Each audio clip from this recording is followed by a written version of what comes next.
We've all been there, right? You look at your child, completely stalled on their homework, just staring into space. And that first thought pops into your head, lazy. But what if? What if that label is just completely wrong? What if we're misdiagnosing the whole problem? So let's dive into a totally new way of looking at this. Okay, I want you to think about your phone for a sec. When the battery dies, right? The screen just goes dark. It's not a big deal. You don't get mad at it. You don't judge the phone. It's just, well, it's just a dead battery. And what do? It's totally logical, right? You find the charger, you plug it in, and you let it do its thing. You know the system just needs a recharge before it can work again. Super simple, totally rational. But now, let's switch gears and think about our kids in that exact same situation. When they shut down, when their little mental battery is just totally empty, our reaction is, let's be honest, often the complete opposite of calm and logical. So what gives? Why is that? Why do we meet a drained human being with anger? All right, this is where we need to completely reframe our thinking. Because what you're looking at, it's not a character flaw, it's not some kind of moral failing. Nope, it's a technical problem. Here's the big idea. Your kid's brain, it's a lot like a computer trying to run way too many programs at the same time. It's just run out of juice, you know? It's completely out of processing power. It has hit a wall. So let's just toss that old unhelpful label right out the window. It's not laziness. It's not a lack of willpower. No, your child hasn't quit on you. They've crashed. Yeah, crashed. Just like a frozen app on your phone, the whole system is just completely unresponsive. That internal battery, it's blinking red. And you know what? Yelling at the screen isn't going to fix it. Never does. I mean, they have been mentally and emotionally wrung out. Just squeezed totally dry. There is literally nothing left in the tank to give you. And that right there, that's the real diagnosis. It's a system failure. And a system failure needs a technical solution, not another lecture. Which brings us to this pretty wild contrast in how we deal with these system failures, right? I mean, the way we treat our technology versus how we treat our own kids, it's really revealing.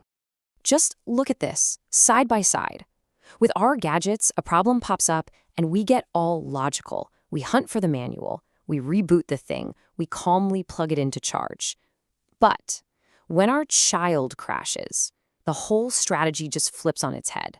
We get angry. We yell. We start throwing around accusations. We end up treating this amazing, complex little human being with less patience than we give a frozen smartphone. Think about that. Okay, so if yelling is off the table, and we all know it is, it just doesn't work, what's the alternative? Well, it's not about just trying harder. It's about changing the whole operating system.